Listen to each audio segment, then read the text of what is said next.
আপু অনেক অনেক দুষ্টুমি করেন।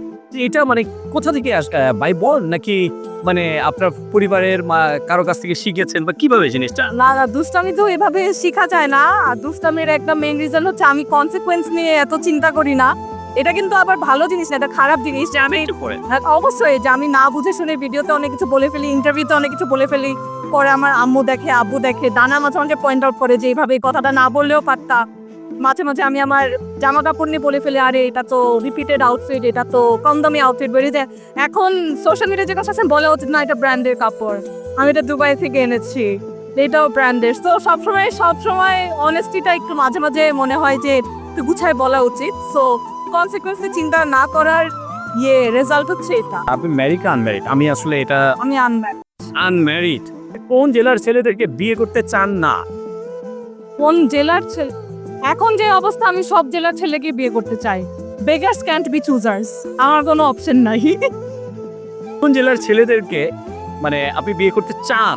এটা তো বলেই দিয়েছেন। আমি আমি কক্সবাজারের একটা ছেলেকে বিয়ে করতে চাই, কারণ আমার সমুদ্র খুব প্রিয় আর আমি কক্সবাজারে বিচের পাশে একটা বাসা নিয়ে সারা জীবন কাটিয়ে দিতে চাই। সো কক্সবাজারে যাদের বিচের পাশে বাসা আছে, প্লিজ আমাকে কমেন্ট সেকশনে জানাও।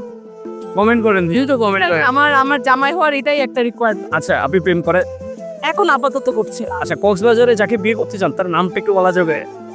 ওইটা তো কমেন্ট করলেন আমি বলবো। এখন কক্সবাজারে কার কার বাড়ি আছে বা মানে আমরা পাত্র খোঁজাখুঁজি করতে পারি সবাই। আমি আসলে মেইনলি ইন্টারভিউ দেই পাত্র খোঁজার জন্য, এটা হচ্ছে সাটেল ভাবে আমি পাত্র খুঁজি।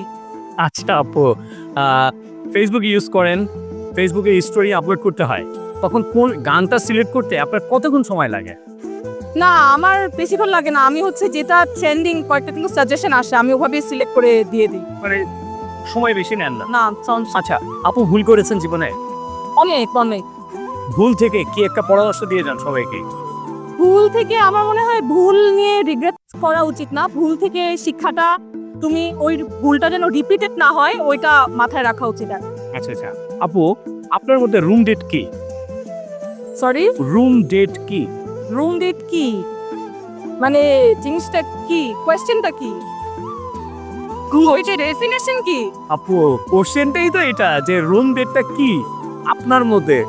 আমি জানি না, আমি কখনো করি নাই দেখে আমি জানি না। আপনি কেউ জানে না। না না, কোয়েশ্চেন করছেন মানে আপনি জানেন। আপু, আমি এভাবে জানার চেষ্টা করছি, অনেকেই বলে, তবে আমি আজকে জানতে পারলাম না আপনার কাছ থেকে।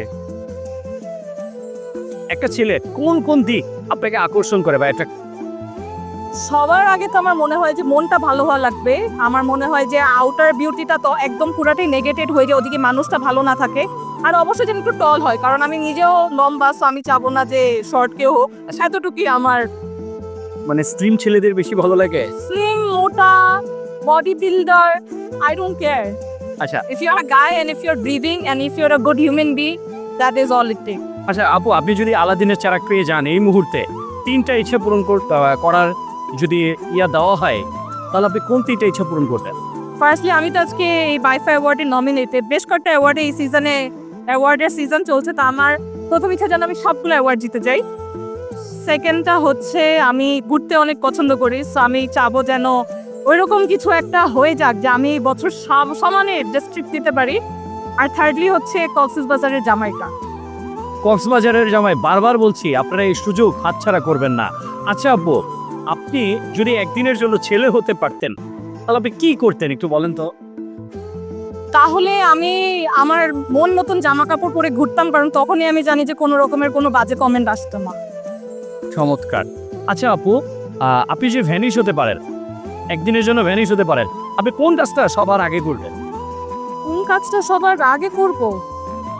রুম ডেট কি এটা জানতে যাবো? আরেকজনের রুম ডেটে ঢুকে যাবো?